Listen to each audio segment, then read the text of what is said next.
Are you struggling with self-esteem? Well, today I'm going to talk about the impact and the importance of self-awareness on self-esteem and how you can improve that to therefore improve your self-esteem. And if you stay until the end, I have an extra special point for you then as well.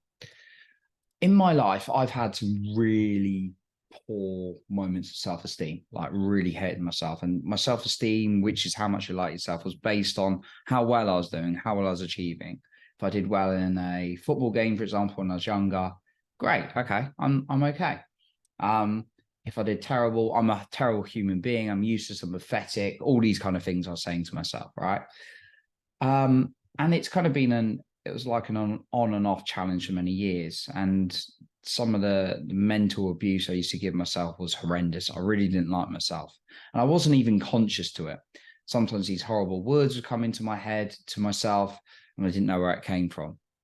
And I was defaulting to naturally bad self-esteem quite a lot of the time.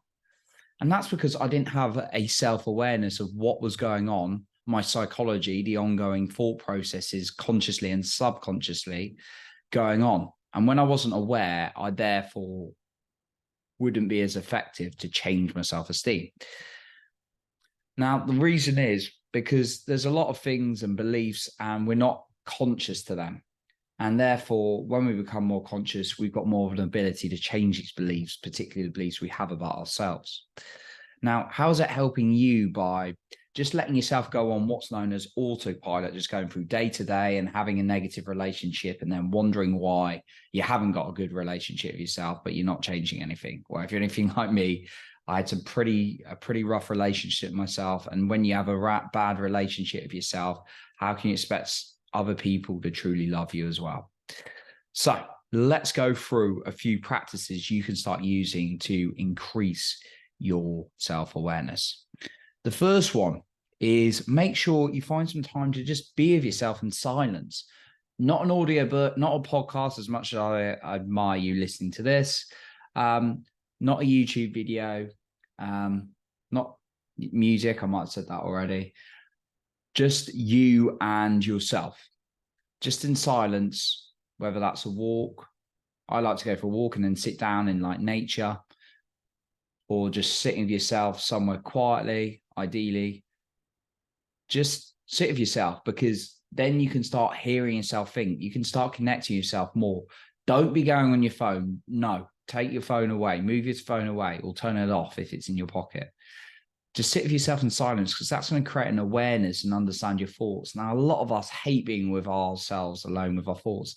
So just try this. I said 5 minutes in my last episode for a minimum, but ideally you need at least 10 minutes to do this.